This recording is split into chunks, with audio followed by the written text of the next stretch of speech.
हरे कृष्ण कृष्ण कृष्ण गोपाल कृष्ण भगवान की जय.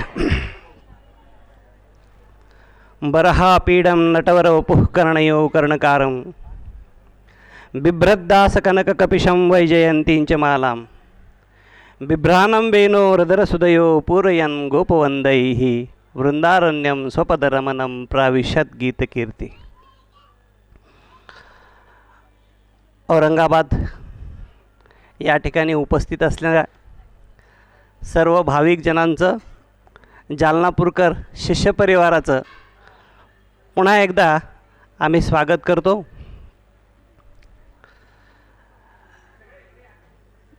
महाराजांच्या आवडीची एक ओवी आहे ती उद्धृत करून मी प्रवचनकाराला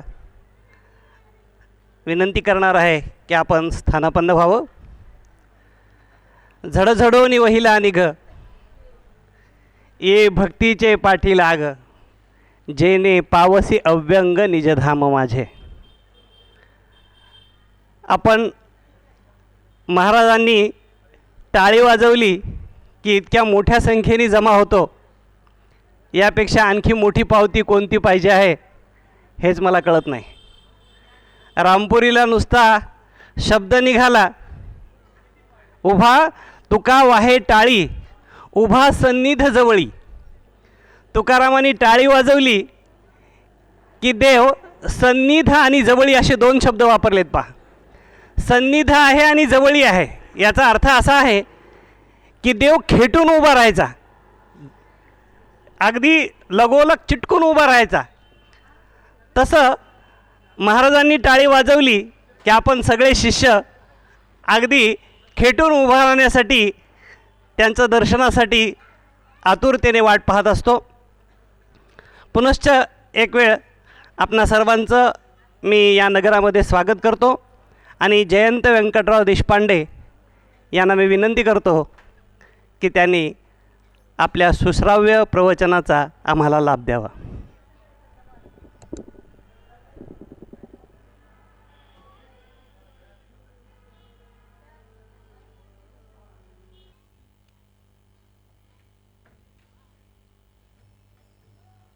हरे राम राम राम हरे हरे. हरे कृष्ण कृष्ण कृष्ण हरे हरे. हरे राम राम राम हरे हरे. हरे कृष्ण कृष्ण कृष्ण हरे हरे. हरे राम राम राम हरे हरे. हरे कृष्ण कृष्ण कृष्ण हरे हरे. हरे राम राम राम हरे हरे. हरे कृष्ण कृष्ण कृष्ण हरे हरे. अलंकापुरी पुण्यभूमी पवित्र, जिथे नांदतो ज्ञानराजा सुपात्र. तया आठविता घडे पुण्यराशी, नमस्कार माझा श्री गोपाळ रायाशी. यशवंत वंशा बहुभूष विले, भूदेव संता सदा तोष विले. जगाच्या हितार्था धरी शुद्ध काया, नमस्कार श्री सद्गुरू गोपाळ राया. प्रपंची असे पद्मपत्रा परिजो, प्रपंची असे पद्मपत्रा परिजो. परमार्थी आसक्त भ्रमरा परिजो. करावी कृपा हो पतितावरिया, नमस्कार माझा श्री गोपाळ राया. सद्गुरू माऊलीच्या जन्मोत्सवानिमित्त आज ही सेवा या ठिकाणी आपल्याला करायची आहे. परमपूजनीय काकांचं अष्टक आहे हे त्यांनी महाराजांसाठी केलेलं, आणि त्या अष्टकामधल्या शेवटच्या ओवीवरती या ठिकाणी आपण आज चिंतन करणार आहोत. एक सांगितलं पाहिजे की ह्या कार्यक्रमाची रचना ठरत असताना, महाराजांशी बोलत असताना माझं प्रवचन नसावं असं मी त्यांना आग्रहाने म्हणालो होतो. म्हणजे हे काही सांगण्यापुरतं नाही आहे. विनयाने म्हणलं होतं की नाही महाराज मला करायचं नाही आहे, परंतु त्यांची आज्ञा म्हणून केवळ मी तुमच्यापुढे उभा आहे. प्रवचन संपलं की तुमच्या सेवेमध्ये आहे, त्यामुळे ही सेवा आपण सगळ्यांनी गोड मानून घ्यावी. महाराजांच्या अष्टकामध्ये आणि एकंदर साहित्यामध्ये दिना तारण्यास सारुणी स्नेह ओझे अशा प्रकारचा उल्लेख आलेला आहे. दिना तारण्यास सारुणी स्नेह ओझे. कुठलं स्नेह ओझे कुठलं स्नेह ओझे दूर केलं महाराजांनी आणि आपल्याला तारण्यासाठी आले? प्रपंचामधलं नाही, मुलाबाळांचं नातेवाईकांचं ते त्यांनी टाळलं अशातला भाग नाही. दिना तारण्या सारुणी स्नेह ओझे. स्नेह ओझं कुठलं होतं? चक्क परलोकातलं, देवलोकातलं स्नेह ओझं होतं. देवांच्या सोबत महाराज होते. देवांच्या सोबत खेळत बागडत होते, आनंद घेत होते, परमानंद घेत होते. तिथून त्या आनंदामधून आपल्याकडे ते आले. ते स्नेह ओझे जे आहे ना, ते प्रपंचातलं किंवा आपल्या समोरचं स्नेह ओझे नाही. तिथला सगळा आनंद सोडून आपल्यासाठी आले. वैकुंठावरून महाराज आपल्यासमोर आले. कशासाठी आले? दिना तारण्या सारुणी स्नेह ओझे, तुमचा आमचा उद्धार करण्यासाठी, आपला सगळ्यांचा उद्धार करण्यासाठी देवलोक सोडून महाराज आपल्यापर्यंत आले. असे सद्गुरू आपल्याला लाभले आणि त्यांच्या जन्मोत्सवानिमित्त काही बोलण्याची संधी, त्याच्यावरती काही चिंतन करण्याची संधी आपल्या सगळ्यांना मिळाली. हा खरं पाहिलं तर परमभाग्याचा क्षण आहे. प्रवचन मी जरी करत असलो तरी मी म्हणण्यातच अर्थ नाही. हे आपण सगळे म्हणून सद्गुरूंचं गुणगान करतो आहोत. आम्ही सगळे म्हणून सगळ्यांच्या भावना एकत्र करून आपण महाराजांच्याबद्दल बोलतो आहोत. आपल्याला भावलेले, आपल्याला दिसलेले, आपल्याला अनुभवाला आलेले, आपल्याला स्वप्नामध्ये आलेले, आपल्याला जागृतीमध्ये गोड बोललेले, पाठीवरनं हात फिरवलेले जे महाराज आहेत, त्या सगळ्यांना भावलेल्या महाराजांचं हे चिंतन आहे. हे आपले सद्गुरू आहेत. ब्रह्मा विष्णू महेश, गुरुर ब्रह्मा गुरुर विष्णू गुरुर्देवो महेश्वर असं आपण जेव्हा म्हणतो, हे ब्रह्मा विष्णू महेश आमच्या सद्गुरूंच्या ठिकाणी आहेत. ब्रह्मा आहेत, विष्णू आहेत आणि महेश पण आहेत. आमच्यामधलं जे अज्ञान आहे, आम्ही जे संसाराला सत्य समजतो, ते अज्ञान काढून टाकण्याचं काम सद्गुरू करतात. म्हणून ते ब्रह्मा आहेत. आमच्यातलं अज्ञान काढून टाकतात, आमच्या बुद्धीमध्ये निर्मिती करतात आणि जी निर्मित झालेली बुद्धी आहे, जे ज्ञान आहे, ते ज्ञानाचं रक्षण पण करतात. त्या अर्थाने ब्रह्मा विष्णू आणि महेश म्हणजे प्रतिपालन करणं, निर्मिती करणं आणि संरक्षण करणं, अशा प्रकारचे तीनही काम आमचे सद्गुरू करत असल्यामुळे ते सद्गुरू आमचे ब्रह्मा विष्णू महेशाची मूर्ती आहेत. ब्रह्मा विष्णू महेश का आहेत आमचे सद्गुरू? या तीनही प्रकारची कार्य ते आमच्या संबंधी करतात म्हणून आहेत. अशा सद्गुरूंचं वर्णन प्रवचनामध्ये काही ठराविक वेळामध्ये एक अर्धा तास, 1 तास असं करणं अशक्य कोटीतली गोष्ट आहे. आपण काय करायचं असतं तर निमित्त असतो. आपण त्या निमित्ताने चिंतन करायचं म्हणून हे प्रवचन आहे. सद्गुरूंचं चरित्र सांगता येणार नाही. कसं सांगता येईल? एवढं अगाध चरित्र आहे, एवढा प्रचंड मोठा आवाका त्या चरित्राचा आहे. आपल्या आवाक्यात आहे का? ते नाही. परंतु त्यांचं चिंतन आपण या ठिकाणी करायचं आहे. ज्ञानदेवांची जी प्रतिभा आहे ज्ञानेश्वरीमधनं दिसणारी, रामदासांचा जो प्रतिकार आहे सगळ्या चरित्रामधनं आपल्याला दिसणारा, एकनाथ महाराजांचा जो समृद्ध प्रपंच आहे जो आपल्याला डोळे दिपून टाकणार आहे, तुकाराम महाराजांच्या ठिकाणी असणारी जी प्रपत्ती आहे, हे सगळं एकत्र आलं तर काय होईल? हे सगळं एकत्र आलं तर आमचे सद्गुरू होतील, आमचे गोपाळ महाराज होतील. म्हणजे ज्ञानदेवांची प्रतिभा आहे, एकनाथांचा प्रपंच आहे, तुकोबांची प्रपत्ती आहे, या सगळ्या विषयांना एकत्र आणा, रामदासांचा प्रतिकार एकत्र आणा आणि बघा काय होऊ शकतं. ज्यांचं एकेकाचं कौतुक करणं आमच्या आवाक्यात नाही, असे सगळे गुण घेऊन जर कुणी आमच्यासमोर आला असेल तर त्याच्या गुणाचं वर्णन आम्ही करायचं तरी कसं?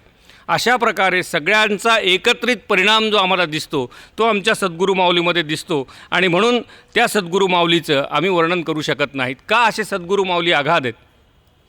नवग्रह, कृष्णार्जुन आणि नारद यांनी ज्यांना प्रत्यक्ष येऊन दृष्टांत दिला अशा यशवंत महाराजाच्या कुलामधले ते आहेत. नवग्रहांनी साक्षात दर्शन दिलं, श्री कृष्णार्जुनांनी साक्षात दर्शन दिलं आणि त्याच्या जोडीला नारदांनी साक्षात दर्शन दिलं. अशा तीनही प्रकारची दर्शनं आणि त्यांच्या जोडीला महालक्ष्मी आईसाहेबांचं दर्शन ज्या घराण्याला झालं असेल त्या घराण्यामध्ये जन्म घेऊन त्या घराण्याची परंपरा, आध्यात्मिक परंपरा ज्यांनी समृद्ध केली, अशा प्रकारचे आमचे समृद्ध अशा प्रकारचं व्यक्तिमत्व म्हणजे आमचे गोपाळ महाराज आहेत. संप्रदाय तरी कसा सुरू झाला आहे? नारदांची आज्ञा आहे. नारदांनी सांगितलं संप्रदाय सुरू करा. प्रत्यक्ष भेटीमध्ये यशवंत महाराजाला नारद भेटले आणि नारद मुनी म्हणाले की हे यशवंतराव, तुम्ही आता संप्रदाय सुरू करायला हरकत नाही. तेवढ्यावरती थांबले नाहीत. समर्थांसारखे, स्वामी समर्थांसारखे समकालीन संत पण त्यांच्याकडे आले आणि त्यांना म्हणाले आता बस झालं, हे तुमचं लौकिक अर्थाने जगणं बस झालं, नोकरी पण थांबवून द्या यशवंतराव आता, आणि काय करा, संप्रदाय उभा करा. म्हणजे काय अज्ञानी जन जे तुमच्या आजूबाजूला आहेत त्या अज्ञानी जनांचा उद्धार हेच तुमचं कार्य आहे, असं सांगितल्यानंतर यशवंत महाराजांनी सुरू केलेला संप्रदाय आहे.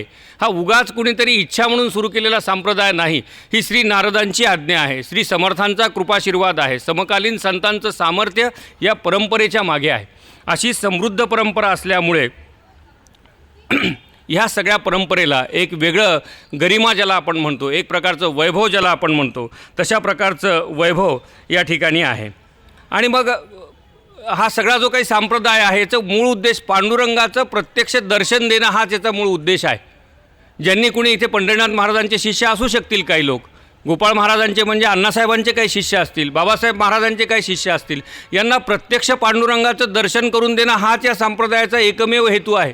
जे जे अण्णासाहेबांच्या बरोबर मंदिरामध्ये गेले असतील, सोळखांबीमधून आतमध्ये गेले असतील, महालक्ष्मीच्या तिथे त्या खिशामध्ये अण्णासाहेब कसा हात घालायचे तत्परतेने आणि चिल्लर काढायचे हे ज्या लोकांनी बघितलं असेल त्या लोकांना साक्षात महालक्ष्मीचं दर्शन झालं, त्या लोकांना साक्षात पांडुरंगाचं दर्शन झालं. आत्ता अलीकडच्या काही शिष्यांमधल्या लोकांना बाबासाहेब महाराजांच्यामध्ये देखील साक्षात पांडुरंगाचं दर्शन झालं. हा काय आहे? हा त्या संप्रदायाचा महिमा आहे. पांडुरंगापर्यंत थेट घेऊन जाणारा हा संप्रदाय, मध्ये आधी कुठे थांबायची गरज नाही. चक्क पांडुरंगाची आणि तुमची भेट व्हावी असं जर तुम्हाला वाटत असेल तर मग या संप्रदायामध्ये ती संधी आपल्या सगळ्यांना मिळू शकते. सत्पुरुष लोकांचा संप्रदाय आहे. सत्पुरुषांचं महत्त्व असतं, त्यांचं शब्दाहून वर्तन मोठं असतं. आम्ही सामान्य लोक आहोत, आमचे शब्द मोठे असतात. माझ्या प्रवचनांमधल्या शब्दांकडे बघितलं तर वाटेल काय चांगलं बोलायला लागलं, नवीन नवीन शब्द आहेत, कितीतरी चांगल्या प्रकारचं रचना यांनी करून दिलेली आहे, एक चांगला विषय प्रतिपादन केलेला आहे. हे सामान्य लोकांचं काम आहे. शब्द गोळा करायचे इकडचे तिकडचे लोकांचे आणि तशा प्रकारचं प्रतिपादन करून एका उंचीवरती भाषणाला घेऊन जायचं, हे सामान्य लोकांचं काम आहे. पण सद्गुरूंचं काम काय आहे? ते कृतीमधून उंचीवर घेऊन जातात, बोलतच नाहीत. मुळामध्ये शब्द अत्यंत सामान्य असतात, बोलत असताना अत्यंत साधा उपदेश करतात, साध्या भाषेमध्ये करतात, परंतु आपल्या कृतीमधनं मात्र सगळ्यांना ते घेऊन जातात. आणि कृतीमधनं आपण किती मोठे आहोत याचं सगळ्यांचं प्रत्यंतर महाराज आपल्याला देतात. ज्ञानेश्वरी ज्ञानदेवांच्या अभंगामध्ये असोनी संसारी जिव्हे वेगू करी अशा प्रकारचा उल्लेख आलेला आहे. हे जे काही आहे ना, असोनी संसारी जिव्हे वेगू करी, याचं प्रत्यक्ष दर्शन म्हणजे गोपाळ महाराज आहेत. की संसारामध्ये असून देखील जिभेमध्ये भगवंताच्या नामाशिवाय दुसरं काहीच नाही असं विरळ व्यक्तिमत्व महाराजांचं आहे. महाराजांचा विषय आज आपण मुद्दाम प्रतिपादनासाठी या ठिकाणी ठरवून घेतलेला आहे. काही लोकांना तो वयाचा दोष आहे, आपला कुणाचाही दोष नाही, पण काही लोकांच्या वयाच्या मर्यादेमुळे त्यांना महाराज बघता आले नाही. त्यांच्या आधी महाराजांचं वैकुंठ गमन झालं, तो त्यांचा दोष नाही आहे, त्यांच्या वयाचा दोष आहे.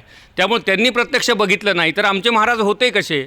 आमच्या महाराजांचं चालणं बोलणं कसं होतं, उपदेश कसे करायचे, वैयक्तिक जीवनामध्ये कसं वागायचे, हे आपल्या सगळ्यांना कळावं म्हणून आपण या अष्टकावरती आज चिंतन करायचं या ठिकाणी ठरवलेलं आहे. तर असोनी संसारी जिव्हे वेगू करी म्हणत असताना ज्ञानदेवांच्या डोळ्यापुढे जी मूर्ती होती ना, ती आमच्या गोपाळ महाराजांची मूर्ती होती. त्यांच्याकडे बघून आलेला आहे तो अभंग. अशा प्रकारची आपली भावना आहे. पण इतकं मोठं असून देखील वागले कसे आमचे महाराज? लोकाधारे वर्तावे, हे विश्वमोहरे लावावे, अलौकिक नोहावे लोकांप्रती. आता त्या गोष्टीचा राग येतो बघा, मनातनं राग येतो त्या गोष्टीचा, की असं का वागले महाराज? आहे ज्ञानेश्वरांची उक्ती आहे, लोकाधारे वर्तावे, विश्वमोहरे लावावे, अलौकिक नोहावे लोकांप्रती. अहो पण तुम्ही अलौकिक झाला नाहीत म्हणून आम्हाला कळालंच नाही शेवटपर्यंत की हे साक्षात पांडुरंग रूप आहे. आमच्यापैकी कित्येक जणांचा तोच अनुभव आहे की महाराजांशी सानिध्य लाभलं, त्यांच्याबरोबर प्रवास केले, त्यांच्या आजूबाजूला बसलोत. माझ्यासारखे जे हटवादी होते त्यांनी महाराजांना जेवता जेवता पण उठवलं, काय आणखी काय केलं, तेव्हा कळालंच नाही की हे अलौकिक नोहावे लोकांप्रती म्हणून महाराज सामान्यासारखं वागतायत, म्हणून ते आजोबा भासतायत, म्हणून ते वडील भासतायत, म्हणून ते कुणाचे तरी मामा, कुणाचे तरी काय काका, अशा प्रकारचं वर्तन त्यांचं आपल्याला वाटतंय. हे सत्पुरुषांचं लक्षण असतं की आपण कितीही मोठे असलो तरी देखील आपलं सामान्यपण आपण जपलं पाहिजे आणि लोकांच्या समोर आदर्श घालून दिला पाहिजे.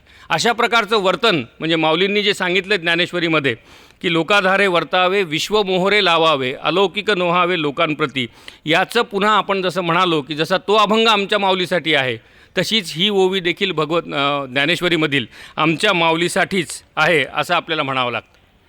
आजोबा यशवंत महाराज, वडील पंढरीनाथ महाराज, आणि बघा एकाच ठिकाणी काय काय दिव्य महात्मे येऊन गेले. एक एक महात्मा जगाचा उद्धार करू शकेल अशा ताकदीचे हे महात्मा लोक आहेत. पण एकाच घरामध्ये यशवंत महाराज, नंतर पंढरीनाथ महाराज, नंतर गोपाळ महाराज, हे सगळे एकामागे येत गेले आणि एकामागे येत आल्यानंतर त्यांनी त्या पद्धतीने सगळ्यांचा उद्धार करण्यासाठी सगळ्यांना उपदेश त्या ठिकाणी त्यांनी दिला. आमच्या महाराजांचं पण आध्यात्मिक शिक्षण वडिलांजवळ, आजोबांच्या जवळ झालं. यशवंत महाराज असताना त्यांच्या मांडीवरती खेळले आमचे महाराज. पण गंमत अशी, आध्यात्मिक शिक्षण झालं ते लौकिक अर्थाने आमच्यासाठी घेतलं. पुन्हा ज्ञानेश्वरीचा जर आधार घेतला ना तर तैशी दशेची वाट न पाहता, वैसेची या गावानं येता, बालवयीचं सर्वज्ञता वरी तयाते. माऊलींना माहीत होतं की काही वर्षानंतर लोक म्हणतील या 16 वर्षाच्या मुलांनी कशी ज्ञानेश्वरी लिहिली, 16 वर्षात त्याला कसं कळायला लागले पतिव्रता काय असते आणि सासरा काय असतो आणि सासू काय असते, ज्याला आपल्या बहिणीपलीकडे कुणी बोललं नाही आपल्या उभ्या आयुष्यामध्ये, अशा माणसाला कसं कळेल असा प्रश्न लोकांच्या डोक्यात येईल हे माऊलींना माहीत होतं. म्हणून ज्ञानेश्वरीमध्ये सिद्धपुरुषाची लक्षणे सांगताना माऊली म्हणतात की तैशी दशेची वाट न पाहता, दशा यावी लागत नाही म्हणतात. काही गरज नाही, म्हातारा व्हायची, तरुण व्हायची, बालक व्हायची गरज नाही. वैसेची या गावा न येता वय व्हायची पण गरज नाही, बालवयीचं सर्वज्ञता वरी तयात. लहान वयातच सगळा अनुभव घेऊन समृद्ध होऊन ते येतात, किंबहुना पूर्वजन्मीचं ज्ञान घेऊन ते अवतरतात. ही देखील जी काही महाराजांची भूमिका आहे स्वतः संबंधी माऊलीची, त्या भूमिकेला देखील आमचे गोपाळ महाराज अगदी लागू पडतात, किंबहुना गोपाळ महाराजांच्या साठीच ते देखील आहे अशा प्रकारचं आपल्याला वाटतं. आणि तशा पद्धतीने त्यांनी कुठल्याही प्रकारच्या दशेची वाट न पाहता एक अलौकिक कार्य आपल्या सगळ्यांच्यासाठी केलं. लौकिक शिक्षण घेतलं, चांगल्या प्रकारचं शिक्षण घेतलं महाराजांनी, म्हणजे आपल्याला कल्पना येणार नाही, परंतु त्या काळामध्ये पुणे शहरामध्ये इंग्रजी माध्यमातून महाराजांनी मॅट्रिक पास केलं. म्हणजे आता काहीतरी PhDच्याही वर काही डिग्री असेल तर ती घेतल्याचं ते एका अर्थाने तोडीस तोड आहे की तो काळ कुठला असेल महाराजांचा आमच्या. आणि त्या काळामध्ये महाराज पुण्यामध्ये शिकले, इंग्रजी माध्यमातून शिकले, 10वीमध्ये चांगल्या गुणांनी ते उत्तीर्ण झाले आणि त्याचाच प्रत्यंतर सगळ्यांना येतो. त्यांचं भाषा बघा महाराजांची, महाराजांचं अक्षर बघा, हौस असायची महाराजांना. पत्र मराठीत लिहायचे, पत्ता इंग्रजीमध्ये लिहायचे. म्हणजे ते पत्ता लिहिण्याची एक पद्धत पण होती अण्णासाहेबांची. त्याचं जी काढत असताना त्या जीचं टोक जे बाहेर आणायचे ना, कुणाला नाही काढता येणार तशा प्रकारचं जीचं टोक बाहेर. अत्यंत सुलेखन ज्याला म्हणता येईल अशा प्रकारचं अक्षर आहे, अशा प्रकारची भाषा आहे, अशा प्रकारचं वर्तन आहे. कुणाच्याही घरामधलं महाराजांचं जुनं पत्र काढून बघा, कोपरानं कोपरा भरलेला असेल उपदेशाने. आडवं तिडवं त्याला कुठली बाजू सोडत नाहीत महाराज लिहिण्यासाठी. म्हणजे आपल्या समोर असलेल्या संधीचं सोनंच केलं पाहिजे हे पत्राच्या बाबतीतही जपणारे महाराज आमच्या आयुष्याचं सोनं करणार याच्याबद्दल शंका घेण्याची गरजच नाही. साध्या पत्रासाठी पण त्यांनी तशा प्रकारची वृत्ती त्या ठिकाणी जपली. अत्यंत लाडात बालपण गेलं महाराजांचं. यशवंत महाराजांचे नातू म्हणल्यानंतर मग काय आहे, बघायची काय काळजी आहे. पंढरीनाथ महाराजांचे चिरंजीव म्हणल्यानंतर काय आहे. अत्यंत लाडामध्ये सगळं आयुष्य महाराजांचं गेलं. पण त्या लाडासोबत एक शिस्त होती आणि त्या शिस्तीतून आमचे महाराज घडले. मोठ्या महाराजांची आणि दादा महाराजांची करडी शिस्त आणि त्या शिस्तीमध्ये त्यांनी सगळं आपलं स्वतःचं बालपण जे आहे ते समृद्ध करून घेतलं. आणि नंतर पुढे काय विचार केला की जे आपल्या वडिलांनी केलं, आपल्या उपजीविकेचं साधन निश्चित करायचं आणि त्याच्यानंतर परमार्थाचा विचार मांडायचा. हे वडिलांनी पण केलं, त्यांच्या आजोबांनी पण तेच केलं, महाराजांनी पण तेच केलं. शिक्षण संपलं आणि करोडगिरी खात्यामध्ये ऑडिटरची नोकरी महाराजांनी पत्करली की जी माझी उपजीविका निश्चित करेल अशा प्रकारची नोकरी पत्करली. एक तत्त्वज्ञान आहे त्याच्यामागे. ज्याची चिंता मिटली ना त्यांनीच जगाची चिंता करावी, इतर लोकांनी चिंता करू नये. माझी जर चिंताच मिटलेली नसेल आणि माझी चिंता या प्रवचनातून जर पूर्ण होणार असेल तर मला प्रवचन करण्याचा अधिकार राहत नाही. चिंता मिटल्याशिवाय चिंता करण्याचा अधिकार प्राप्त होत नाही. म्हणून महाराजांची चिंता स्वतः त्यांनी मिटवली, आपल्याला नोकरी पकडली, विधिवत उत्पन्नाचं साधन निर्माण केलं आणि ते साधन निर्माण केल्यानंतर मग संप्रदायाची धुरा सांभाळण्याची स्वतः त्यांनी तयारी केली आणि त्या पद्धतीने ते सिद्ध होत गेले. अत्यंत प्रसन्न, शिस्तीचे पण प्रेमळ अधिकारी असा त्यांचा लौकिक होता. म्हणजे आता जे कुणाचे आजोबा पंजोबा भेटतात आणि असतात काही लोक आहेत, त्यांना जर विचारलं आमचे आजोबा असे गोपाळराव महाराज असं सांगितलं तर म्हणतात हो ऑडिटर गोपाळराव महाराज. त्यांची ओळखच ती होती, ऑडिटर गोपाळराव महाराज. आणि अत्यंत शिस्तीचे, ज्यांच्या घरी जातील त्यांच्याशी स्नेह जोडतील, ज्यांच्या घरी जातील त्यांचं घर स्वतःचं करून घेतील अशा प्रकारचा प्रेमळ स्वभाव. अशा पद्धतीने तारुण्यामध्ये त्यांनी आपल्या उपजीविकेचा विस्तार त्या ठिकाणी केला आणि त्याच दरम्यान संप्रदाय आपल्याला सांभाळायचा आहे अशा प्रकारचा विचार महाराजांनी केला. आणि मग तो विचार करत असताना परमपूज्य पंढरीनाथ महाराजांच्या वैकुंठ गमनानंतर त्यांच्याच आज्ञेने या संप्रदायाची धुरा गोपाळ महाराजांच्याकडे आली आणि मग गोपाळ महाराजांनी हा सगळा संप्रदायाचा विस्तार या ठिकाणी केला.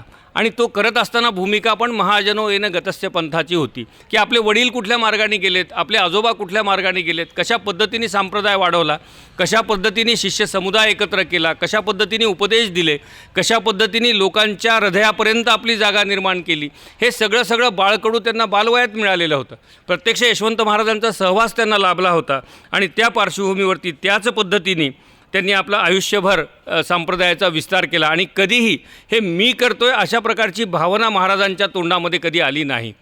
ज्ञानेश्वरीचा आधार घेऊन पुन्हा मी तो निरोपी तू हीच त्यांची भूमिका होती की मी तर काय निरोपच द्यायला लागलो, बाकी मी काही करत नाही. कुणाचा निरोप आहे? यशवंत माऊलीचा निरोप आहे, पंढरीनाथ माऊलींचा निरोप आहे. अशा प्रकारचा निरोप देण्याचं काम मी करतो. अशा प्रकारच्या भावनेतनं महाराज आमचे या ठिकाणी सगळ्या अर्थाने आपलं स्वतःचं आयुष्य त्यांनी व्यतीत केलेलं आहे. काही गोष्टी महाराजांच्या आपण लक्षात घेतल्या पाहिजे. आपल्याला महाराजांचे शिष्य म्हणून घेण्याचा अधिकार जर पाहिजे असेल तर महाराज कसे होते आपल्याला माहीत असायला पाहिजे. महाराजांनी काय सांगितलं आम्हाला माहीत असायला पाहिजे.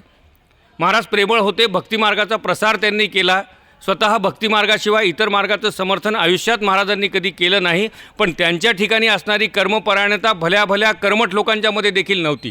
अत्यंत कर्मपरायण होते. विधीते पाळी निषेधाते गाळी मुकपाड झालेलं होतं महाराजांच्या. जे शास्त्राने संमत केले तेच करेल आणि जे शास्त्राने असंमत म्हटले त्याच्याकडे मी चुकूनही बघणार नाही, अशा पद्धतीने महाराज वागले. श्राद्ध पक्ष महाराजांनी केले, त्याला नकार दिला नाही. महालक्ष्मीसारखा सण आहे, दररोजचं नैवेद्य आहे, वैश्वदेव आहे, या कुठल्याही गोष्टीमध्ये महाराजांनी टाळाटाळ केली नाही. जोपर्यंत स्वतःच्या पायावरती उभं राहता येत होतं तोपर्यंत स्वतःच पूजा करण्याचा महाराजांचा अट्टाहास होता. पूजेला कोणी लावलं नाही महाराजांनी कधी की कर रे बाबा पूजा आणि आता मी शिष्यांची थोडं बोलतो, नाही. महाराज स्वतः पूजेमध्ये बसायचे. सकाळी 4ला उठायचे, अनेकांना माहिती आहे. मानस पूजा करायचे, स्नान करायचे आणि पूजेला बसायचे. पूजेला बसल्यानंतरचा पण दिनक्रम सगळ्यांना माहिती आहे. कर्मपरायणता जी आहे महाराजांची ती केवळ नोकरीमध्ये नव्हती, ती संप्रदायामध्ये देखील होती आणि ती शास्त्राच्यानुसार अनुसरण करण्यामध्ये देखील तशाच प्रकारची कर्मपरायणता होती. आणि संसार देखील तितकाच कर्मपरायणतेने महाराजांनी केला. म्हणजे कपडे घेण्यासाठी महाराज दुकानात जातील असं कुणाला वाटणार पण नाही. पण काही प्रसंग आहेत इथे हे स्वतःचा उल्लेख करण्याचा हेतू म्हणून नाही, पण अण्णासाहेब तुम्हीच आलं पाहिजे त्या राजेंद्र स्टोअरमध्ये आणि तुम्हीच कपडे घेऊन दिले पाहिजे असं म्हणल्यानंतर दुपारी झोप झाल्यावर स्वतः म्हणालेले आहेत की चला आता तुम्हाला कपडे घ्यायचे तर मी तुमच्यासोबत येतो. ही कर्मपरायणता आहे. कदाचित त्यांना माहीत असेल की मी अलौकिक आहे, मी पांडुरंगाचा अवतार आहे, पण ह्या पोरांसाठी तर मी आजोबा आहे, यांच्यासाठी तर मी वडील आहे, यांच्यासाठी तर मी आणखी कुणीतरी आहे. त्याच्यामधलं देखील जे कर्मसिद्धांत आहे की आपण आपल्या आप्तेष्टांना तृप्त केलं पाहिजे, तो कर्मसिद्धांत देखील महाराजांनी कधी सोडला नाही आणि अत्यंत कर्मपरायण अशा प्रकारचं त्यांचं त्या ठिकाणी वर्तन राहिलेलं आहे. महाराज बोलत नव्हते, प्रवचन करत नव्हते, पण शास्त्राध्ययन स्वाध्याय आणि चिंतन महाराजांचं संपलं नाही. शास्त्राध्ययन महाराजांनी जाणीवपूर्वक केलं. स्वाध्याय महाराजांचा स्वतःचा होता. महाराजांच्या घरातला कुठलाही ग्रंथ काढून बघा, त्या ग्रंथामध्ये लाल रेघांनी मारलेल्या अंडरलाईन आणि तळटिपात दिसल्याशिवाय ते ग्रंथ असणार नाही. याचा अर्थ काय आहे? महाराजांचा स्वतःचा स्वाध्याय होता, वाचन होतं, त्याच्यावरती चिंतन पण होतं. आणि हे कमी की काय म्हणून एक त्यांचा स्वतःचा परिवार होता. मग मंजूर शास्त्री असतील, नानासाहेब असतील, भापम बैरट असतील, आणखी कोण त्यांचे आप्तेष्ट असतील, 4 वाजल्यानंतर संध्याकाळी कुठला तरी ग्रंथ चालू असायचा आणि त्या ग्रंथावरती चर्चा सुरू असायची आणि खल चालायचा. सुदैवाने त्यातले काही ज्ञानमार्गी होते, काही भक्तिमार्गी होते आणि काही कर्ममार्गी होते त्यांच्या मित्रांमध्ये. आणि मग तो वाद पण रंगायचा. आणि मग आमच्या आईसाहेब यायच्या आणि म्हणायच्या बस झाला वाद, आता काही मुरमुरे काही खायचेत की नाही तुम्हाला, आणि मग पुन्हा ती गाडी रुळावरती यायची. असे कितीतरी प्रसंग त्या पंढरपूरच्या बैठकीमध्ये झाले. हा स्वाध्याय होता महाराजांचा. स्वतः शिकायचे, बारकाईने बघायचे काय आहे, शास्त्र काय सांगतात, शास्त्राचा उपदेश नेमका काय आहे, याच्या संबंधीचं त्यांचं जे प्रचंड चिंतन होतं, त्या चिंतनातनं त्यांची ग्रंथसंपदा पण निर्माण झाली. त्यांचे ग्रंथ आहेत. आता आम्हाला त्याच्यातल्या बऱ्याचशा ग्रंथांपर्यंत आम्ही पोहोचत नाही, किंबहुना काही ग्रंथांच्या मधल्या तत्त्वज्ञानाचा आम्हाला शक्यही नाही आहे की त्याचं आम्ही अध्ययन करू. परंतु अशा प्रकारचं सगळी ग्रंथसंपदा आणि त्या ग्रंथसंपदेमधच्या महाराजांच्या तळटिपा म्हणजे त्यांच्यामधलं शास्त्राचं अध्ययन, स्वाध्याय आणि चिंतन या गोष्टींचं ते द्योतक आहे. महाराज प्रवचन करायचे, कधी कधी करायचे. फार नेहमी महाराजांचं प्रवचन ऐकायला मिळायचं नाही. म्हणजे माझ्या पण उन्हापुऱ्या आयुष्यामध्ये मी त्यांची 1-2 प्रवचनं फार तर ऐकली असतील महाराजांची. आठवतात कुठंतरी नारायणरावच्या घरी जिंतूरला एक प्रवचन आठवतं की महाराजांनी केलं होतं. पण फार प्रवचनाच्या हे मोठे सत्पुरुष प्रवचन फार करत नाहीत. जे नसतात ना ते प्रवचनाच्या फारसे मागे लागतात. प्रल्हाद महाराजांनी प्रवचन केल्याचं कोणी बघितलं नाही. मग मी पण नाही बघितलं. एखाद्या दिवस बोलले असतील 5-10 मिनटं ठीक आहे, काय रामरायाची स्तुती केली असेल 5-10 मिनटांपुरती. आमच्या महाराजांनी पण काय केलेलं आहे, 5-10 मिनटापुरतं बोलले बस झालं. आणि मग त्याच्यामध्ये वेगळ्या प्रकारे मला काय येतं आहे आणि ते समाजापुढे मी कसं मांडेल याचा कुठलाही अट्टहास आमच्या महाराजांच्या जवळ नव्हता. आणि त्याचं कारण होतं नम्रता, आदर आणि आदरातिथ्य हाच त्यांचा श्वास होता, दुसरं काहीच नव्हतं. अत्यंत नम्र. म्हणजे काही प्रसंग तर असे आहेत, इथे वैयक्तिक उल्लेख याच्यामुळे येतील की महाराज आपल्याला समजून घ्यायचे आहेत. माझ्या स्वतःच्या मुंजीमध्ये प्रल्हाद महाराज साखर खेर्डेकर आले, मुंजीसाठी म्हणून पंढरपूरला आले. महाराजांना गाडीतून खाली उतरता येत नव्हतं, अजिबात उतरायला परवानगीच नव्हती, त्यांना उचलून ठेवायची परिस्थिती होती. आणि मग दारामध्ये आल्यानंतर त्यांनी निरोप पाठवला आतमध्ये की सांगा व्यंकटरावांना की महाराज बाहेर आलेत. काका धावत पळत बाहेर आले आणि महाराजांना बघितलं, हात जोडले. म्हणाले महाराज खाली येणार का? नाही म्हणाले, मी काही खाली येऊ शकत नाही, उतरू शकत नाही. पोरांना बोलवा म्हणाले, 2-2 रुपये द्यायचे आहेत आणि त्यांच्या मुंजीचं कौतुक करायचं आहे. आम्हाला 2-2 रुपये दिले महाराजांनी दोघांच्या हातात, भगवंत आणि मी. आणि मग तितक्यात अण्णासाहेबांना कळालं की बाहेर प्रल्हाद महाराज आलेत. अण्णासाहेब त्याच तत्परतेने त्या गाडीकडे धावत आले. आल्याबरोबर लोटांगण घातलं प्रल्हाद महाराजांना आणि म्हणाले महाराज उद्या जेवायला आमच्याकडे तुम्ही या, तुम्ही आल्याशिवाय आम्हाला कसं बरं वाटेल म्हणाले, तुम्ही एवढे सत्पुरुष तुमच्याकडे आलं पाहिजे. हा आदर महाराजांनी दिला. त्यांचा मोठेपणा आणखी वेगळा होता. ते वाक्य जे लोक तिथे होते आजूबाजूला त्या लोकांना हे वाक्य माहिती आहे. प्रल्हाद महाराजांचं वाक्य, महाराज प्रसादाची काय गोष्ट करतात, तुमच्या उष्ट्यावरती आम्ही जगतो आहोत. हे बघा, दोघा संतांच्या मधली भाषा बघा तुम्ही. एक जण म्हणतायत की महाराज तुम्ही आमच्याकडे प्रसादाला या, आमचं अहोभाग्य आहे तुमच्यासारखा सत्पुरुष आमच्या घरी आला तर. आणि समोरचा सत्पुरुष म्हणतोय की मी तुमच्या उष्ट्यावरती गुजराण करतो आहे, पुन्हा वेगळं मला जेवायला बोलवायची काय गरज आहे. हे कशात नेतात अशी वाक्य. जोपर्यंत नम्रता अंतःकरणामध्ये असत नाही, अंगी बाणत नाही, तोपर्यंत अशा प्रकारचं उत्तर समोरच्याकडनं आपल्याला येत नाही. आदर तर किती दाखवावा महाराजांनी. जो माणूस ज्याच्याबद्दल काहीच माहिती नाही त्याच्याबद्दल आदर दाखवणं स्वाभाविक गोष्ट आहे. काय परिचयच नाही आहे ना आपला, चांगला आहे की वाईट आहे बघू नंतर, सध्या नमस्कार करायला काय हरकत आहे. पण ज्याच्याबद्दल महाराजांना माहिती होतं की याच्या एवढा दुष्ट जगात कुणी नाही, अशा माणसांबद्दल पण महाराज आदर दाखवायचे, नमस्कार करून या जेवायला बसा म्हणायचे. अशा प्रकारचं होतं. ताईंना किती किती संन्याशांनी त्रास दिला असेल जेवण करण्यासाठी आणि बाकी गोष्टीसाठी, पण त्या संन्याशाबद्दल प्रचंड आदर महाराजांच्या अंतःकरणामध्ये असायचा. काय जो येईल तो म्हणजे ईश्वरच सर्व भूतानाम, जो जे जे देखी जे भूत ते ते मानी जे भगवंत, अशा प्रकारचा वर्तनाचा सिद्धांत महाराजांनी मांडला आणि त्याच्यामधनं त्यांच्या ठिकाणी तो आदर सगळा आपल्याला आलेला बघायला मिळतो आहे. हा आदर दाखवत असताना ब्राह्मण समाजाबद्दलची भूदेव वृत्ती पण फार महत्त्वाची आहे महाराजांची.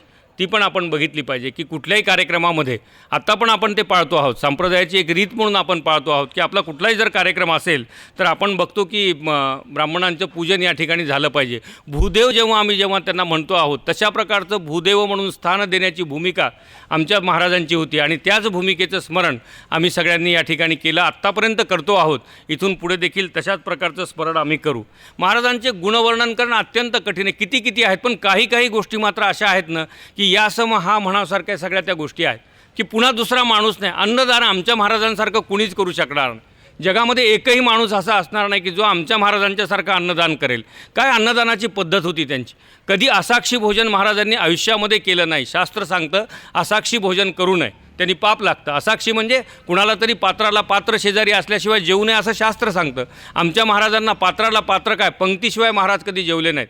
उभ्या आयुष्यामध्ये पंक्तीशिवाय जेवण महाराजांनी केलं नाही. जेवणामध्ये पण ऐश्वर्य होतं बघा. सगळं अध्यात्मातलं ऐश्वर्य तर होतंच, त्यांच्या जेवणामध्ये पण एक प्रकारचं ऐश्वर्य होतं. आणि मग काय होतं की घरी पंक्ती असायच्या, असाक्षी भोजन करायचं नाही आणि केवळ घरात बोलावून जेवू घालायचं असं नाही. पंढरपूरमधला कुष्ठरोग्यांचा आश्रम असू देत की दिवाळीच्या दिवशी घाटावरती जाऊन भिकाऱ्यांना जेवण करून खाऊ घालणं असू देत. म्हणजे आम्ही पण कधी कधी भाग्यवान आहेत आपण सगळे, आपल्यापैकी बरेच जण असतील त्याच्यामध्ये की त्या पुऱ्या तळायच्या घरामध्ये रात्रभर जागून आणि बटाट्याची भाजी करायची, रस्सा भाजी, आणि मग भाजीचं टोपलं आणि पुऱ्यांचं काय ते पोतं घेऊन असं त्या घाटावरती जायचं आणि महाराज आणि आईसाहेब स्वतः लोकांना वाढायचे.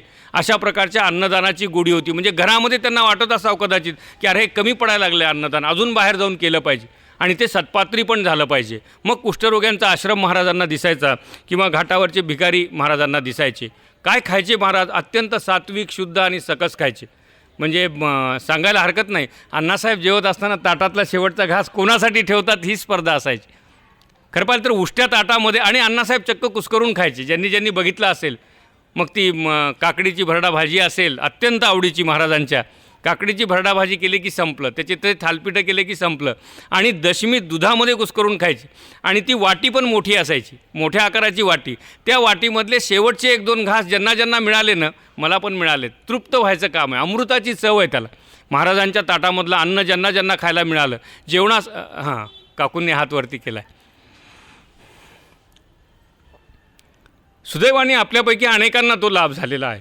आणि कल्पना करून बघा, महाराज जेवून उठलेले आहेत, त्या ताटाकडे बघितल्यानंतर खाण्याची इच्छा होत होती. हे उष्ट ताट आहे वाटत नव्हतं.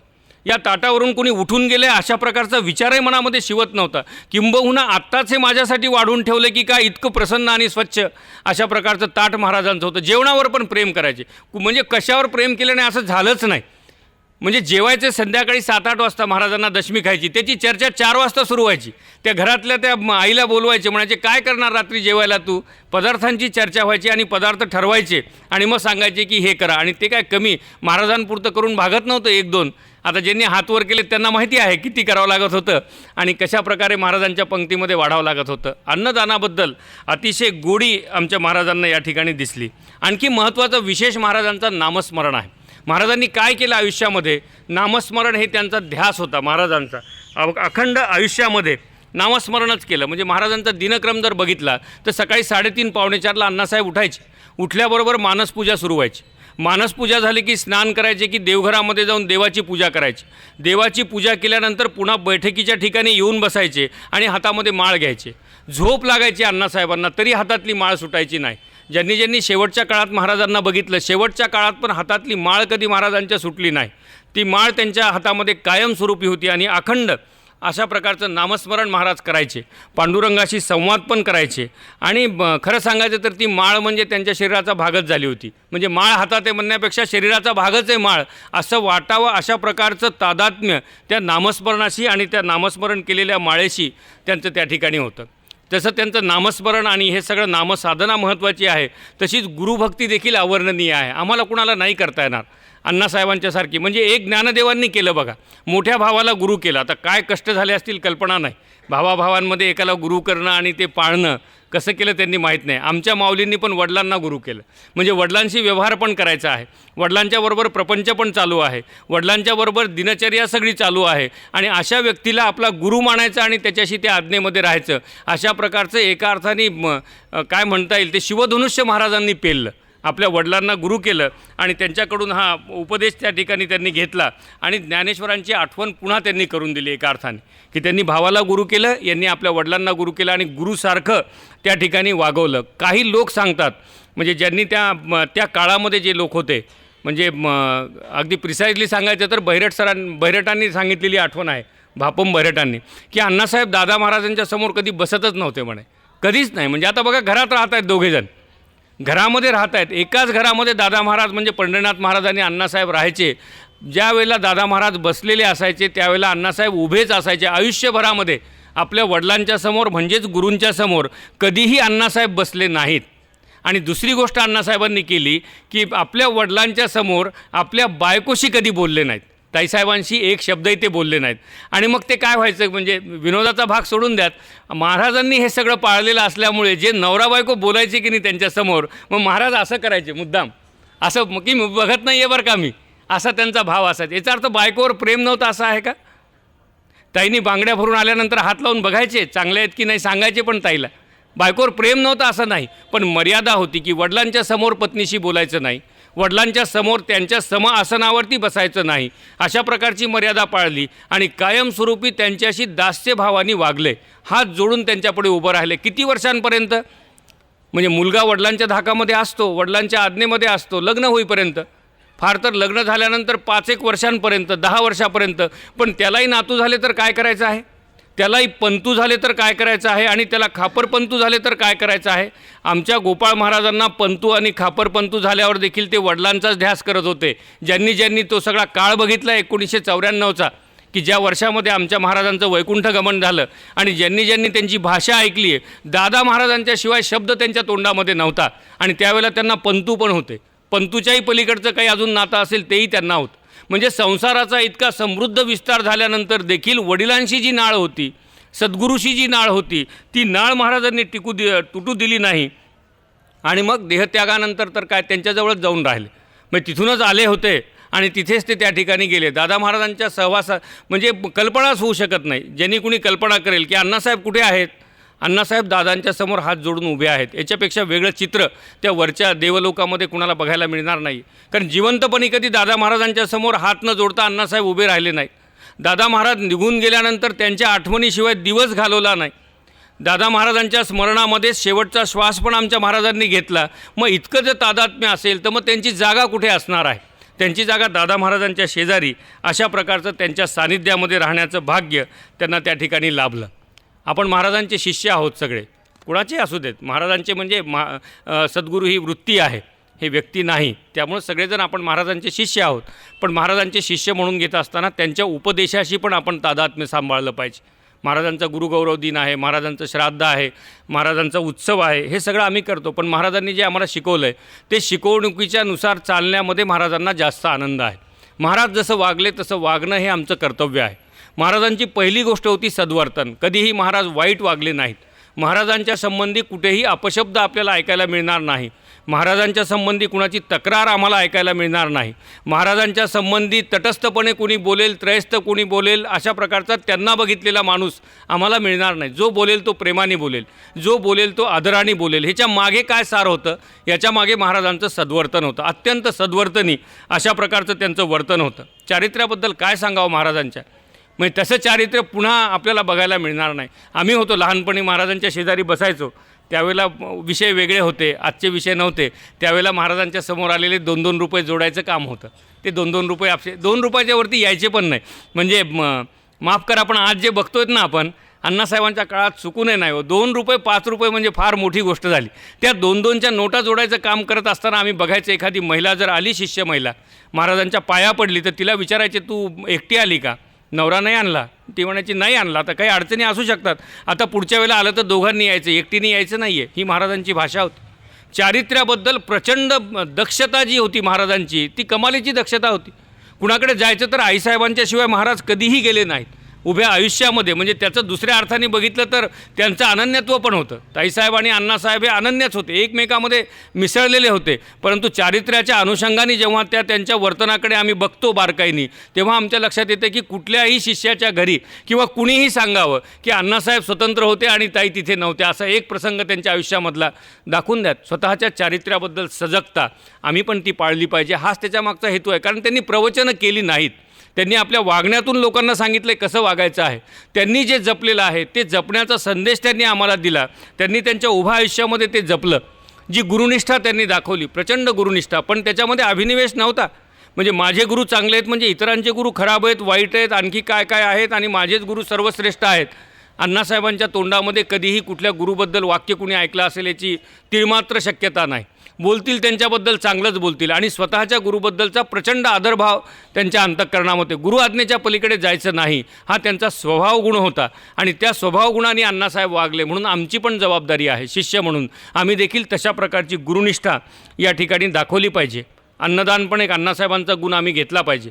मग त्यांचं चरित्र सांगायचं, त्यांच्या अन्नदानाचं कौतुक करायचं, त्याच्याबद्दल 1 घंटाभर प्रवचन द्यायचं, हा त्याच्यामागचा हेतू नाही आहे. आणि त्यांनी अण्णासाहेबाला आनंद पण होणार नाही आहे. प्रवचन किती चांगलं करतो जयंता, हा अण्णासाहेबांसाठी कधीच आनंदाचा विषय नाही. प्रवचनात सांगितलेल्या किती गोष्टी त्याला करता येतात, हा त्यांच्या आनंदाचा विषय जर असेल तर आम्ही अन्नदानाकडे पण बघितलं पाहिजे. बारकाईने बघा, आपला संप्रदाय आहे, अन्नदान करणं खूप दूरची गोष्ट आहे. अन्नाची नासडी तर आम्ही थांबवली पाहिजे. आम्ही जिथे जातो, आम्ही जिथे बसतो, आम्ही जिथे जेवण करतो, ज्या पद्धतीचं जेवण करतो, आम्हाला लागतं तितकं आम्ही घेतो का? ताटामध्ये उरणार नाही याची दक्षता आम्ही घेतो का? अन्नदानाची पहिली पायरी आहे अन्नाचा आदर करणे. त्याचा आदर करायला आम्ही जर शिकलो तर अन्नदान आपोआप आम्हाला पुढे येणार आहे. म्हणून महाराजांचे जर शिष्य म्हणून घ्यायचं असेल तर आमच्या ताटामध्ये उरलं नाही पाहिजे. आमच्या ताटामध्ये टाकून देण्याची रीत संप्रदायाने दिलीच नाही आम्हाला. मुळामध्ये असाक्षी भोजन संप्रदायाने आम्हाला दिलं नाही आहे. कुठं कुठं ऐकायला मिळतं, म्हणजे कुणीतरी बाहेरचा आला माणूस की त्याला म्हणायचं की आता आम्हाला कुठंतरी जायचं आहे, तोपर्यंत ते पोहे झाकून ठेवायचे, ते बिचारे थंड होऊन जातात, नंतर यालाही चांगले लागत नाहीत, त्याच्याही पोटात जात नाहीत. महाराजांना हे मान्य नाही. ते म्हणतात अरे अतिथी आलाय तर याच्यासारखं नशीब काय आहे, आणखी टाका त्याच्यात भर, पाहिजे तर पाणी टाका, पाहिजे तर काय टाकायचं टाका, वाढवा करा, पण सगळ्यांना बरोबर घेऊन तुम्ही जेवा. अशा प्रकारचा संदेश महाराजांनी आम्हाला दिला. त्या अन्नदानाचं धोरण महाराजांचं जे आहे, तो जो विचार आहे, त्या विचाराशी आम्ही बांधील असलं पाहिजे. नित्य आचरणाबद्दल महाराज अत्यंत दक्ष होते. नित्य आचरणाबद्दल म्हणजे महाराजांच्या एवढं दक्ष कुणी नसेल. म्हणजे ज्यांना आठवत असेल ना की महाराजांना आंघोळच करता येत नव्हती, तो काळ आठवून बघा डोळ्यापुढे. 80च्या नंतरचा तो काळ आहे, 80-85च्या नंतरचा, की महाराज एका अर्थाने अपंगत्व महाराजांना आलं होतं. ते अपंगत्व आल्यानंतर देखील कुणी सांगावं की महाराज त्यांच्याकडे भेटायला गेल्यानंतर पारसे दिसलेले आहेत, कुणी पण हात वर करावा. महाराज ज्यांच्या घरी उतरले त्यांनी बघितलं असेल, पण ज्यांच्या घरी महाराज उतरले नाहीत त्यांनी महाराजांना पारसं आयुष्यामध्ये बघितलं नाही. उठल्यानंतर स्नान झालंच पाहिजे. आणि मग जेव्हा पाय महाराजांचे गेले तेव्हा आईसाहेबांनी ते काम केलं. महाराजांना म्हणजे पांडुरंगाचीच पूजा होती बघा ती. म्हणजे ज्यांनी बघितली असेल ना त्यांनी साक्षात पांडुरंगाची पूजा बघितलेली आहे. आंघोळ घालणं, गंध लावणं, बनियन घालून देणं, आणि प्रसन्न मुद्रा महाराजांची ती. त्या प्रसन्न मुद्रेला आणखी प्रसन्न करण्याचं काम आईसाहेब करायचे, आणि महाराज येणाऱ्या जाणाऱ्यांच्या समोर सुचिरभूत होऊनच अवतरायचे. हे त्यांचं नित्य जो काही आमचं दिनचर्या असली पाहिजे त्याच्याबद्दलचा आग्रह होता. आम्ही शिष्य म्हणून काय भूमिका आमची असली पाहिजे. पारशानी नाहीतर नाही, किमान दात न घासता तरी चहा नाही घेतला पाहिजे. तेवढी तरी सुरुवात आहे. आपण सुरुवात बघतो आहोत. आपण काही फार अण्णासाहेब होऊ शकू अशातला भाग नाही. पण आम्ही एवढं जरी ठरवलं की आता ब्रश केल्याशिवाय चहा घ्यायचा नाही, महाराजांना आनंद होणार. दुसऱ्या भेटीत ठरवलं की आता नाही, आता आंघोळ केल्याशिवाय चहा घ्यायचा नाही, त्याच्यापेक्षा आनंद होणार. आणि नुसती आंघोळच नाही, आंघोळीबरोबर जप करणार आणि मग चहा घेणार, त्याच्याहीपेक्षा आनंद होणार. त्यांनी त्यांच्या आयुष्यामध्ये ज्या प्रकारचे व्रत सांभाळले आणि पाळले, तशा प्रकारचे व्रत जर आम्ही केले तर मग त्यांना तो त्या ठिकाणी आनंद मिळणार. मातृपितृ सेवा अण्णासाहेबांची फार मोठी होती. मी अपराधी आहे त्या बाबतीमध्ये, मला नाही जमली तेवढी.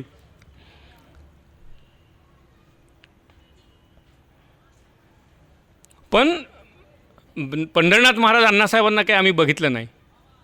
पण बाईसाहेबांना आणि अण्णासाहेबांना मी पण बघितलेलं आहे. बाईंच्या काळामध्ये मी पण होतो. बाईंनी मला पण जवळ घेतलेलं आहे. आणि बाई ह्या अण्णासाहेबांच्या सावत्र आई होत्या. हे बऱ्याच जणांना माहिती असेल नसेल. आणि सावत्र आईशी महाराज कसं वागत होते हे ज्यांनी बघितलं आहे ना, कल्पना करून बघा सख्या आईशी काय वागले असतील महाराज. दर 6 महिन्याला पातळाचा जोड जायचा आईसाहेबांच्याकडे. आईसाहेब चालायच्या नाही, फिरायच्या नाही, घरामध्ये बसून असायच्या उदगीरला. दर 6 महिन्याला नवा चपलांचा जोड पण जायचा. ताई म्हणायच्या अहो झिजल्याही नसतील पहिल्या, नाही 6 महिन्याला नवीन गेल्या पाहिजेत. आईबद्दलची बघा निष्ठा काय आहे. आणि अशा प्रकारची गुरुनिष्ठा, अशा प्रकारची मातृपितृ भक्ती महाराजांनी दाखवली. मग त्यांच्या संप्रदायामध्ये मुलांचे आणि आईवडिलांचे वाद असतील तर आम्ही त्यांचे शिष्य नाहीत, होऊ शकत नाहीत. आम्ही त्यांचे शिष्य आहेत. काही ठिकाणी मला माझ्याही ठिकाणी चुका आहेत, कुणाच्याही ठिकाणी चुका होऊ शकतात. पण त्या सुधारण्याची ही संधी आहे. उत्सव कशासाठी आहे, गुरुगौरव दिन कशासाठी आहे, जन्मोत्सव कशासाठी आहे, महाराजांच्या वर्तनाची चिंतन करणं, ते कसे वागले बघणं आणि त्यांच्या पावलावर पाऊल ठेवून चालता येते का याचा प्रयत्न करणं. एकदा प्रयत्न केला की महाराजच घेऊन जातील ना हाताला धरून, आम्हाला काही करायची गरज नाही आहे. पण तशा प्रकारचा भाव मातृपितृच्या ठिकाणी आईवडील नसतील तर भाऊ आहेत, आणखी कोण आहेत, ज्येष्ठ आहेत, अजून कुणी आहेत, ज्येष्ठांच्याबद्दलचा आदर आम्ही जर दाखवायला लागलो तर तशा प्रकारे ते महाराजाला अत्यंत प्रिय अशा प्रकारचे शिष्य होतील याच्यामध्ये काही शंका असत नाही. विनम्रता आहे. थोडं यायला लागलं की आम्हाला वाटतं की आता फारच झालेलं आहे, म्हणजे त्याची काही मर्यादाच नसते. म्हणजे माझं प्रवचन आहे आधी सांगायचं. प्रवचन झाल्यानंतर मग लोक जरी नाही म्हणले तरी जवळ जाऊन विचारायचं कसं वाटलं. मग लोकांना काय विचारांना, हो चांगलं झालं म्हणतात. मग आपण म्हणायचं ते चांगलं म्हणले, हे चांगलं म्हणले, ते चांगलं म्हणले. मग एखादा सांगतो माझं लक्ष नव्हतं. असं कसं लक्ष नव्हतं, ऐकायचं की नाही. आता मी एवढं प्रवचन करायला लागलं, लोक सगळे चांगलं म्हणायला लागलेले आहेत. छोट्या छोट्या गोष्टींमध्ये आमचा अभिमान, आमचा अहंकार जागृत होतो. महाराजांच्या ठिकाणी त्या अहंकाराचा स्पर्श देखील नव्हता. काय काय येत नव्हतं महाराजांना. म्हणजे तुम्हाला बऱ्याच जणांना माहिती आहे की नाही मला माहिती नाही, अण्णासाहेबांना विंचू पकडता येत होता. आणि तळहातावरती अण्णासाहेब विंचू घ्यायचे. म्हणजे काय इंगळी पण हातावरती घ्यायचे. घरातल्या लोकांना माहिती असेल, मी पण बघितलेलं आहे. मंत्र उच्चार करायचे आणि त्याच्याबद्दल ते ग्रहणात जाऊन चंद्रभागेत उभे पण राहायचे. ते सगळं करायचे, ते पाळायचे ते सगळं. परंतु विंचवाला अण्णासाहेबांनी धरून बाहेर काढलेलं बघितलेलं आहे, हातावरती धरून बाहेर ठेवलेलं आहे. पण अहंकार नाही. मला अशा प्रकारची विद्या येते, अजिबात चुकूनही नाही. त्याच्याबद्दल गर्व नाही, त्याच्याबद्दल मोठेपणा नाही. ही एक गरज आहे. त्या विंचवाचा जीव जाऊ नये म्हणून महाराजांनी शास्त्र अवगत केलं. आणि निघाला विंचू की त्याला तळहातावरती घ्यायचं आणि घराच्या बाहेर सोडून द्यायचं. निमूटपणे. म्हणजे तो आम्हा डंखो आला काळ तोतव जाहला कृपाळ, नाथांच्या बाबतीतली ओवी आहे की तो कृपाळ झाला काळ. आमच्या महाराजांच्या बाबतीत तरी दुसरं काय होतं. पण विनम्रता होती. कधी सांगितलं नाही की माझ्यामध्ये अशा प्रकारचं सामर्थ्य आहे. महाराजांना परलोकाचं पण ज्ञान होतं आणि आजूबाजूला जगात काय घडतं हे पण कळत होतं. त्यांना गरज नव्हती टेलिफोन करण्याची, त्यांना गरज नव्हती पत्र पाठवण्याची. एक प्रसंग तुम्हाला सांगतो. आमच्या मावशी आहेत, डोंबिवलीमध्ये राहतात. त्यांच्या घरी काही एक अघटित घटना घडली आणि नानासाहेब महाराज म्हणजे नानासाहेब बडवे, अण्णासाहेब आणि त्यांच्यासोबत मी होतो. आम्ही चंद्रभागेवरती गेलो वंदन करायला. अण्णासाहेबांची सवय होती संध्याकाळच्या वेळेला चंद्रभागेला वंदन करायचं, पाय धुवायचे, नमस्कार करायचा चंद्रभागेला, वळायचं, पुंडलिकाला नमस्कार करायचा, पांडुरंगाला नमस्कार करायचा आणि वरती निघायचं. त्या दिवशी संध्याकाळच्या वेळेला आम्ही तिथे गेलो. 5-5:30ची वेळ होती. नानासाहेबांनी पाय धुवून बाहेर आले, अण्णासाहेबांनी पाय धुतले आणि चंद्रभागेमध्ये उभं राहूनच मला सांगितलं की घरी जाऊन धोतर घेऊन ये. आता मलाही कळालं नाही, आम्हाला काय आज्ञा पाळायची आहे काय. फार तर 10-12 वर्षाचा मी असेल. गेलो, पळत जाऊन धोतर घ्यायला गेलो. ताई म्हणली काय कशाला पाहिजे धोतर, अण्णासाहेबाला काय खराब झालं आहे का, काय झालं आहे काय झालं आहे. म्हटलं माहीत नाही. अण्णासाहेबांनी धोतर आणायला सांगितलं आहे. अण्णासाहेबांनी 5:45 वाजता स्नान केलेलं आहे चंद्रभागेमध्ये. स्नान केलं कुणालाच काही माहिती नाही. आम्हाला तर माहीत असायचा प्रश्नच नाही. धोतर बदलला, अण्णासाहेब घरी येऊन बसले आणि त्याच्यानंतर काही तासानंतर कळालं की त्याच वेळेला महाराजांना अशौच होतं. कुठनं कळालं महाराजांना हे. सगळ्या जगाला नंतर कळालं, पण महाराजाला त्या क्षणाला कळालं की मला स्नान करण्याची गरज आहे. हे सगळं पलीकडे जाऊन बघण्याची जी ताकद होती ती ताकद आमच्या महाराजांच्यामध्ये होती. आम्ही अनुभव त्याचा घेतलेला आहे. म्हणजे सुखदुःख समे कृत्वा लाभालाभो म्हणतायत ना भगवद्गीतेमध्ये, आमच्या महाराजांचं होतं. आमचा विनय हरवला.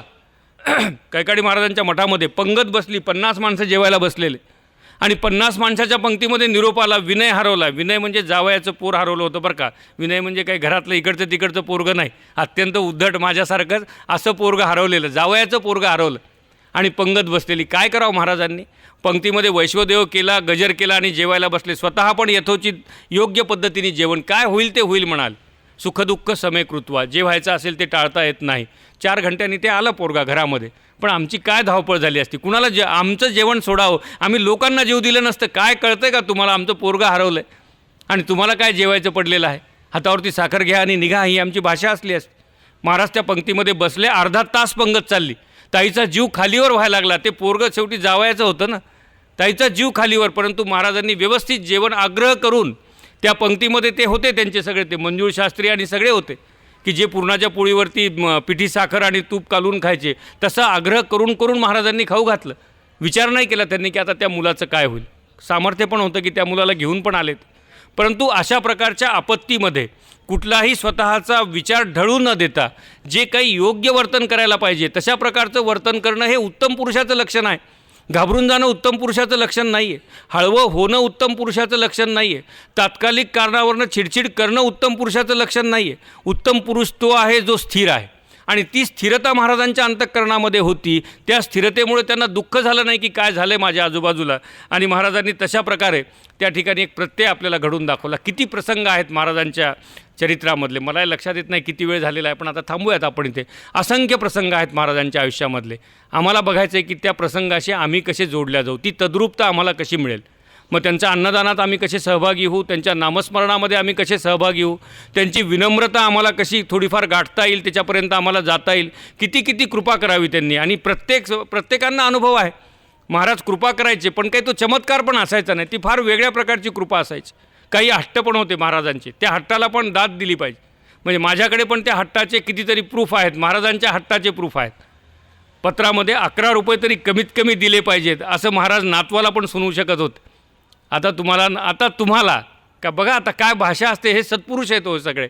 आता तुम्हाला नोकरी लागली आहे, कमीत कमी 11 रुपये तरी आपण उत्सवाची सेवा केली पाहिजे. हे नातेवाईकाला ते सांगायला लागलेत, नातवाला सांगायला लागलेले आहेत.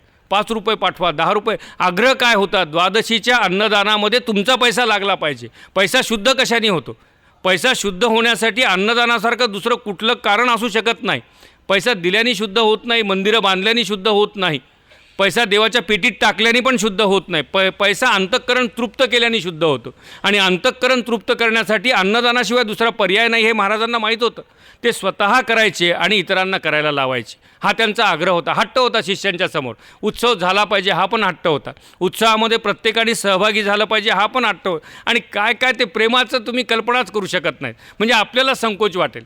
ज्यांनी महाराजांच्या समोर महापूजेला पांडुरंगाच्या मंदिरात गेलेत, संकोचून जायचं काम. त्याच्या दंडाला धरतील, खसकन पुढे ढकलतील. म्हणजे काय आता पांडुरंगातच घालतात की काय पत्ता लागत नव्हता अण्णासाहेबांना. पुढे हो, मरमर चालायची सगळी अण्णासाहेबांची. पुढे हो, पुढे होऊन बघ, डोकं टेकवलं का डोकं, बघितला का देव. किती प्रेम हो आमच्यावरती महाराजांचं. खरं पाहिलं तर त्यांना साक्षात पांडुरंग दिसायचे, बोलायचे पांडुरंगाचे. पण आम्हाला ते पांडुरंगाचं रूप दिसावं म्हणून अक्षरशः दोन्ही हाताने ओढून पांडुरंगाच्या समोर मांडायचे आम्हाला सगळ्यांना. आणि म्हणायचे घ्या दर्शन, झालं का दर्शन, महापूजा करा, आणखी काय पूजा करा, पांडुरंगासमोर बसा. आमच्या उद्धारासाठी महाराजांनी आपलं आयुष्य जे आहे ते पूर्ण वेचलं. म्हणून आमची स्वतःची काही जबाबदारी त्याच्यामधली आहे का, याचा आम्ही अगदी बारकाईने त्या ठिकाणी विचार केला पाहिजे. सत्पुरुष असे उगेच कुणाच्या आयुष्यामध्ये येत नाहीत. म्हणजे काय, भरतखंडी नरदेह प्राप्ती हेतो परमभाग्याची संपत्ती, तेथ विवेकू आणि परमार्थी त्याचा वशवर्ती मी परमात्मा. नाथ महाराजांची भाषा आहे. हे सगळं आमचं पहिले स्टेशन निघून गेले, मिळत नाही लोकांना. भरतखंडात जन्म मिळाला, तेथं विवेकू आणि परमार्थी. विवेक असल्याशिवाय का महाराजांनी आम्हाला जवळ घेतलं आहे? परमार्थी असल्याशिवाय का महाराजांनी आम्हाला जवळ घेतलं आहे? पांडुरंग साक्षात आमच्यासमोर उभा आहे. काय पाहिजे तुला म्हणतोय, इतकी ताकद महाराजांनी आम्हाला मिळवून दिलेली आहे. प्रश्न आम्हाला स्वतःला ओळखण्याचा आहे, आम्हाला त्याच्याशी जोडून घेण्याचा आहे. आम्हाला पांडुरंग स्वरूप करण्याची ताकद आमच्या महाराजामध्ये आहे. त्या ताकदीचा आम्ही स्वतः प्रत्यंतर घेणार आहेत की नाही आहे. आम्हाला सामान्य समजत घेतलं तर काय आहे. बकरीच्या कळपामधला वाघच जर आम्हाला व्हायचा असेल आणि प्रत्येक वेळेला बकरीसारखी डरकाळी काढण्यासाठी प्रयत्न करायचे असतील तर मग त्याला कोण काय करणार आहे. आमचं वाघ असण्याचं जे स्वरूप आहे, पंढरीनाथ महाराजांच्या परंपरेमधले शिष्य, अण्णासाहेबांच्या परंपरेमधले शिष्य, बाबा महाराजांच्या परंपरेमधले शिष्य म्हणून मग आमच्यामध्ये ते आलं पाहिजे की नाही. वाघाची डरकाळी आमच्यामध्ये आली पाहिजे. ती डरकाळी अन्नदानाची असेल, नम्रतेची असेल, नित्याचरणाची असेल, शुद्धचर्येची असेल, शुद्ध चारित्र्याची असेल. ती डरकाळी आम्ही फोडली तर आमच्या सद्गुरू माऊलीला वरती आनंद होईल. त्या माऊलीला आनंद देणारे आमच्यामध्येच खूप लोक आहेत. म्हणजे इथे सांगायची पण आवश्यकता नाही आहे. आपल्यापैकी खूप लोक आहेत ज्यांनी हे अष्टक केलं, ज्यांच्या अष्टकावरती आपण चिंतन करतो आहेत. माझे वडील अण्णासाहेबांना प्रचंड प्रिय, म्हणजे काय किती प्रिय असतील माहीत नाही. म्हणजे अण्णासाहेबांशी काका गुरुसारखं वागले आणि अण्णासाहेब काकांशी जावयासारखं वागले. कसं निभवलं माहीत नाही आपल्याला. अण्णासाहेबांनी जावई म्हणूनच वागणूक दिली आणि काकांनी गुरु म्हणूनच त्यांना मान दिला. असे कितीतरी व्यंकटराव अण्णासाहेबांच्या आजूबाजूला आहेत.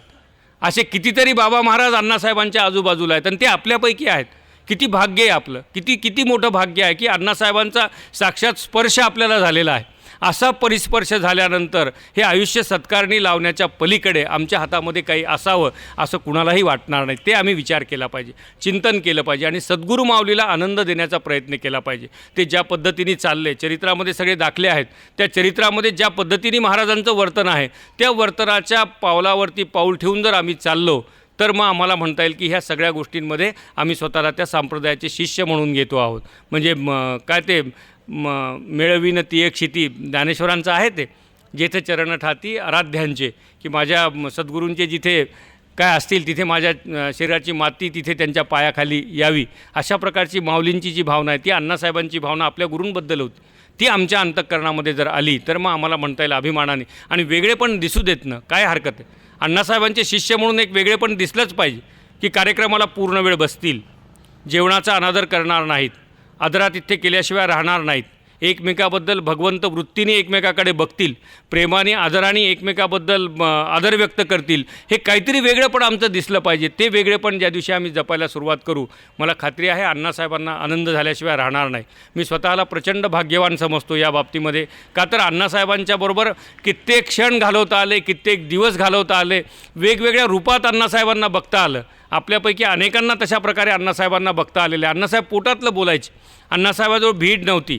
एखाद्याबद्दल रागवायचे तर ते पण थेट रागवणं असायचं अण्णासाहेबांचं. तिथे भीडभाड ते ठेवायचे नाही. पुन्हा बोलवेल की नाही त्याचं घेणं देणं अण्णासाहेबांना नसायचं. पण ज्याच्या अंतःकरणामध्ये प्रेम आहे ना, मग त्याची झोपडी आहे का, त्याच्या घरात अन्न आहे की नाही, हेही अण्णासाहेब बघायचे नाहीत. निरोप पाठवायचे स्वतःहून की मला तुझ्याकडे यायचं आहे. ही अण्णासाहेबांची भूमिका होती. ज्याच्याकडे काही निष्कांचन माणसाच्या घरी पण अण्णासाहेब काय ते ऐश्वर्य निर्माण करायचे स्वतः जाऊन. ते गेले की ऐश्वर्यच ना, मग काय कमी पडणार आहे. ही अण्णासाहेबांची भूमिका होती. तशा प्रकारचा भाव आमच्या अंतःकरणामध्ये जर प्रगट झाला तर तो सद्गुरू माऊलीला आनंद होईल. आपण तसा आनंद देण्याचा सगळेजण प्रयत्न करूयात आणि त्या प्रयत्नामध्ये देखील पुन्हा सद्गुरू माऊलीलाच एका अर्थाने विनंती करूयात की हे सद्गुरू माऊली तुमच्या कृपेने तशा प्रकारचा भाव आमच्या ठिकाणी येऊ द्यात. नाथ महाराजांनी आनंद लहरीमध्ये एका ठिकाणी सद्गुरू कृपेबद्दल म्हटलेलं आहे की ज्याशी सद्गुरू कृपा होय त्याचे मनपन विरोणी जाय. ज्याशी सद्गुरू कृपा होय त्याचे मनपन विरोणी जाय.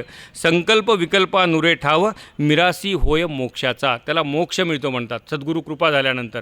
आमच्या महाराजांना त्यांच्या सद्गुरूंच्या कृपेने मोक्ष मिळाला. आता